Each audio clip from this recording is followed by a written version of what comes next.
ते म्हणतील कुधांड्याचे बाबा आगाऊ काम झालं. आलो तू ऐकायला तर तुला काय करायचं बाकीचे घेणं देणं. राजे हो 5 कोटीचं दुकान आहे गिराईक नाही काय करता. दुकानदाराचा देव गिराईक आहे आणि वक्त्याचा देव तुम्ही येत. गिरगावकरांनी किती अभ्यास केला असेल ते चुलीत जाऊ द्या पण त्याचं मानणारे श्रोते तुम्ही आमचे देव आहेत. आम्ही तुमच्यामुळे चांगले दिसतो. तुम्ही नसल्यावर कुठं काय नदीत कीर्तन सांगेल कमी. प्रभू तुम्ही महेशाची मूर्ती शिवजी आहात तुम्ही. एक वारकरी पंढरपूरला जात होता महिन्याला. त्या वारकऱ्याचं चरित्र ज्या दिवसपासून ऐकलं आधी माहीत नव्हतं त्या दिवसपासून वारी सुरू केली नाना महिन्याची. आता दर महिन्याला दशमी एकादशी शुद्ध वारीला पंढरपूरला असतो. वारकऱ्याचं त्या असे किती वारकरी पण आपल्या भागातला वारकरी इतका टोकाचा. आपण का नाही वारी करायची. हा नुसतेच गोठुडे आणतो का महाराष्ट्रातून वारी करायला पाहिजे. एक वारकरी महिन्याचा वारकरी 92 वर्ष वारी केली एवढा पुरावा सांगतो. 92 वर्ष वारी. सोनपेठून पायी जायचं पंढरीला आणि पंढरीहून सोनपेठला पायी. आपल्या मराठवाड्यातला वारकरी. वारकरी मराठवाडा म्हणजे विद्येचं संशोधन केंद्र. विद्येचं संशोधन केंद्र म्हणजे मराठवाडा आहे. सामान्य ताकद. हो माधव महाराज मगर मराठवाड्यातले. मोतीराम महाराज मराठवाड्यातले. रंगनाथ गुरुजी मराठवाड्यातले. मारुतराव महाराज मराठवाड्यातले.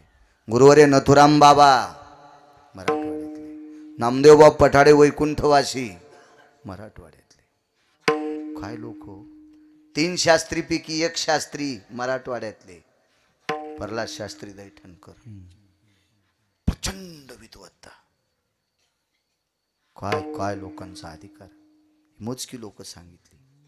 कितीतरी लोक आहेत कितीतरी लोक. संशोधन केंद्र संशोधन. 92 वर्ष वारी केली. 92 वर्ष पंढरपुरातल्या मालकाची वारी करून करून पाय उलटे वाकले. प्रसाद उलटे गुडघे बाहेर गेले. इतकी वारी इतकी वारी. ठीक आहे तुमच्या आमच्यासारखी थोडीच वारी. आता वारीला बऱ्यापैकी जाते.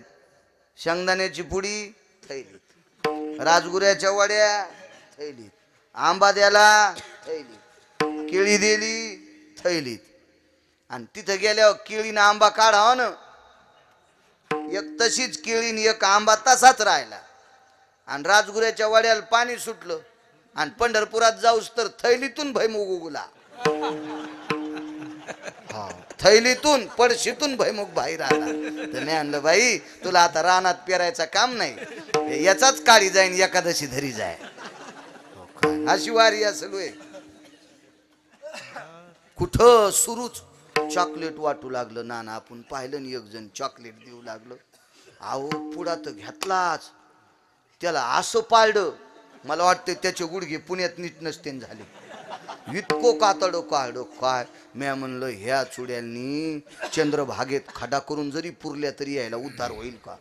चॉकलेटी त्या गोळ्या त्या संत्रा गोळ्या फोडूनच घेतलं. ती पडून खडका त्या जांभरीवर पडत होती. काय माणसं. मी डोळ्यानं पाहिलं बिस्लऱ्या वाटू लागली. काय बहादूर बाई. हरणाचा अवतार. टायराव चढली टायराव. आणि एक देऊ लागलं. एक घेतली आणि दुसऱ्याला वाचका आणला. पण त्या ट्रॅक्टरला ते खुटाड असतं मधलं ते फालका अडकवायचं खुटाड. याच्यात तिची पोत अडकली. आणि मग पोत पाहिलीत म्हणली बाई 20 वर्ष बिस्ताऱ्या घेतल्या असत्या ग. अशी हारनावानी उड्या हाणायली येड्यावानी ट्रॅक्टराव. प्रगतीचं लक्षण नाहीये. हे अवमानाचं लक्षण आहे. अपमानाचं लक्षण आहे. वारी शिस्तीत जायचं. मागणं पाप नाही. आपल्या पोटापुरतं मागायचं. एखाद्याची पंगत असेल बसू का जेवायला काही पाप नाही अपमान नाही. आपल्याकडे मधुकरी मागण्याची पद्धत आहे. हो द्या एखादी पोळी. याचं लुचू लुचू बिसलरी आणि कुठं काही शेंगदाण्याची पोळी, एकादशीच्या दिवशी बिस्किट. तुम्हाला एक सांगू का, सप्त्यात एकादशीच्या दिवशी जर अन्न शिजवलं तर त्या कलहीमध्ये सप्त्यात एकादशी आल्यावर कलहीत अन्न शिजिलं तर गाईचं मांस शिजिलं इतकं पाप लागतंय. तर ज्ञानोबराय तुकोबरायच्या सोहळ्यात एखाद्याला जरी कळत नसल तर आपल्या गोळ्या संपल्यात का आपण बिस्किटाला हात कशाला लावायचा? नाही लावायचा, जायचं नाही त्याच्याकडं. किती चुका करतो राजू आपण, किती चुका करतो. आणि तुम्हाला वाटतं का देव आपल्याला पावन? येडा आहे का देव? कसा पावन आपल्याला? असल्या चुका नाही करायच्या. काय वारी असेल. ज्या गावात मुक्काम पडला, खांडवीत मुक्काम पडला, पानवठा असेल पाय धुवायचे, भोपळा भरून आणायचा, मंदिरातल्या खुंतीला अडकवायचा, वळकट सोडायची आणि मारुतीरायपाशी भजन तासभर. आणि भजन झाल्याच्या नंतर 2-4 घरं मागायचे. खांद्यावर पताका, राम कृष्ण हरी, राम कृष्ण हरी, राम कृष्ण हरी. मग त्या घरच्या बाईनं, वारकरी बाबा थांबा आले मी. भाऊ त्यावेळेला बंदी भाकर देत नव्हते. बरं नव्हतंच हो, लय गरीब आहे त्या लोक, लय परिस्थिती नाजूक होत्या, लय परिस्थिती. राजे हो, मी जे कधी कधी तोंड टाकून बोलतो म्हणजे माझ्या गोळ्या संपल्यात किंवा मला अक्कल नाही का तुम्हाला हसविण्यासाठी बोलतो, हे डोक्यातलं काढून टाका. आपण घरातल्या ज्येष्ठ लोकांवर आदर करावा याच्याकरता मी तोंड टाकून बोलतोय. नाही तर मला काय गरज आहे इतकं खाली येऊन एक अर्धा शब्द भाडव्यान हराम खोरन नालायक म्हणायला काय गरज आहे? मला काय गरज आहे का तेवढं बोलण्यासाठी? देवाच्या पायावर घातलं तर जयदेवाच्या पायाची घाण रक्त पू कान्होराजाच्या कपाळाला चिटकलं. त्यावेळेला आजार नीट करील का न करील हे सोडून द्या, पण महाराष्ट्रातला वारकरी पाया पडतो इतकं जयदेवाला कळालं. आपल्या संप्रदायाची परंपरा आहे, पंढरीच्या लोकांना ही अभिमान, पाया पडे जन एकमेका. आपल्या संप्रदायाचा तो नियम आहे, ती आचारसंहिता आपली. दर्शन घेतले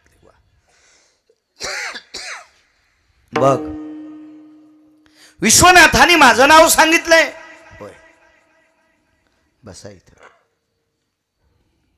पाठ टाकला बसायला, पाठ पाठ. तो पाठ 52 चंदनाचा होता. मी चंदन फक्त पुराणात वाचिलं. मलया निळू चंदन, 52 चंदन, रक्तचंदन पाहिलं. माग पेपरवर बी नाव होतं, ज्याच्या शेतातून समृद्धी रोड गेला त्याच्या शेतात रक्तचंदनाचं झाड सापडलं, त्याला 1.25 कोटी रुपये आले. आणि ते तर म्हणला मी हे तोडून शेळायला टाकीत होतो. त्याला माहीतच नव्हतं हे इतकं भारीचं झाड आहे म्हणून. काय त्याला त्या दिवशी माहीत झालं.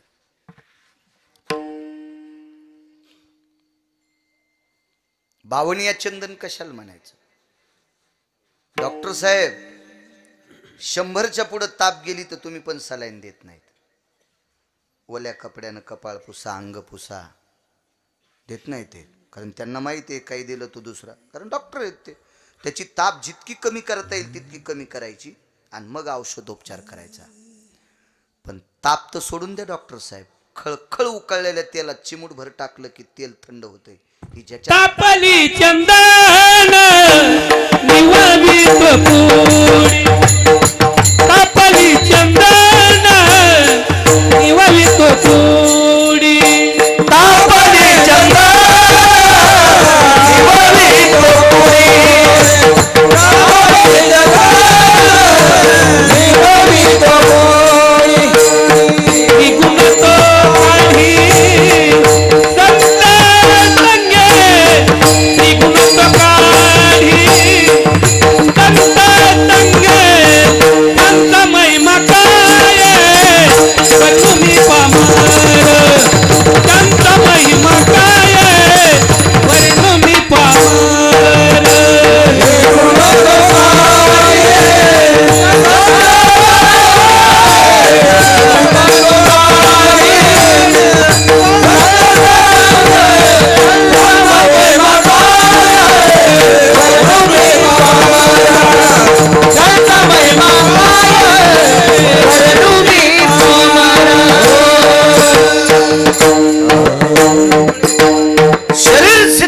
करण्याची ताकद त्या चंदनात. याचा एक दुसरा पुरावा, तापलिया तेला बावनी चंदन शन एक बुंद शीतल करी. वा, चांगला पुरावा दिला बुवा, मस्त.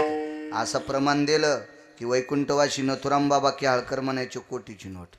असं म्हणल्यावर दुसरंच प्रमाण दिलं. आरम्यानलंय बसत नाही ना. हे पायात बी टाकायच्या कामी नाही, बसलं पाहिजे असं द्यायचं. विडाला विडाला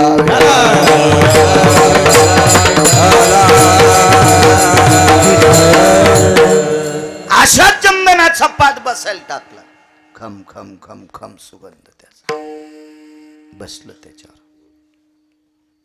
कारण त्या चंदनाच्या पाटावर बसल्याबरोबर पायात त्या लाकडाचा प्रादुर्भाव, त्या लाकडातली शक्ती. बैठकीत बसल्यावर पंखा लावायचं काम नाही, गरमलं नाही, हिवं वाजलं नाही. इथं तर आवडले कान सगळ्यांनी पक्के, आहे का नाही? इथं हिव वाजणार का नाही? बैठकीत वाजलं की हिव. आपल्याला त्या लाकडात ताकद असते, फार शक्ती त्या लाकडात. तर बावनिया चंदनात किती ताकद असेल. बशिलं त्याच्यावर आणि सांगितलं, बुवा नाव होतं जयदेव, भगवान शिवशंकराचे उपासक. मी पाणी टाकतो, सगळं अंग भिजलं पाहिजे. पण आता शिवजीनं ज्या व्यक्तीचं नाव सांगितलं त्याच्यावर विश्वास असावा का नाही. पण आली शंका, झाली एवढी लिंबा एवढी गाठ, शंकेचं गंडल. डॉक्टर साहेब जयदेव म्हणले सगळं अंग भिजू देतो, पण जरासं भिजूच देत नाही. असा हात दाबून धरला पोटापाशी, बंडुबुवा इथं दाबून धरला आणि कान्होराजांनी पाणी टाकलं. ईर होती त्याच्यावर टाकलं पाणी, भिजलं का अंग? हो. कान्होराजाला कळत होतं यानं दाबले, पण मोठी माणसं कशाला बोलतील, मोठी मोठी असतात ते, नादी लागत नसतात कोणाच्या, मोठे मोठे असतात. तुम्ही अजून बी बघा, बऱ्याच लोक म्हणतात मी त्याला वचवच मी लय बोललो, पण त्यानं डोळा उचलून नाही पाहिला. याच्या करतात नाही पाहिला, तू या कशाला नादी लागेल.